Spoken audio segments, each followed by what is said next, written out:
சங்கீதம் 73 மூன்றாம் வசனம். வீம்புக்காரராகிய அவர்கள் மேல் பொறாமை கொண்டேன்.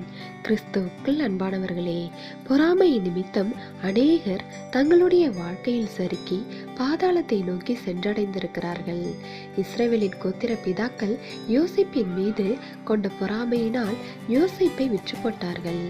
இன்று நம்மிடத்திலும் அப்படிப்பட்ட பொறாமை இருக்குமாயின் ஆண்டவராகிய இயேசு கிறிஸ்துவை விற்று போடுகின்றவர்களாக இருப்போம்.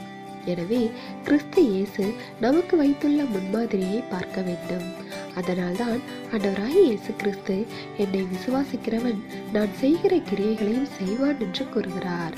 அது மாத்திரமல்ல, இயேசு நமக்கு முன்மாதிரியாக தம்முடைய சீஷர்கள் தம்மை விட அதிகமாக பிரயோஜனம் உள்ளவர்களாய் இருக்க வேண்டும் என்றும் தாம் செய்த கிரியைகளை காட்டிலும் பெரிய கிரியைகளை செய்ய வேண்டும் என்றும் விரும்பினார்.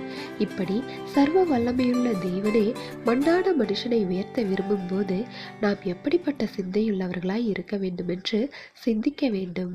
அது மாத்திரமல்ல, மற்றவர்கள் ஆசீர்வதிக்கப்படும் போது நாம் எவ்வளவுக்கு அதிகமாய் தேவனுக்குள் களி கூர்ந்து அவரை துதிக்க வேண்டும். அருமையான தேவ பிள்ளையே, பொல்லாத பொறாமையின் ஆவி இன்று உங்களிடம் கிரியை செய்கிறதா என்று உங்களை நீங்களே ஆராய்ந்து பார்த்து கொள்ளுங்கள். தேவனுடைய கிருபையும் இரக்கமும் நம் அனைவரோடும் இருப்பதாக. ஆமென்.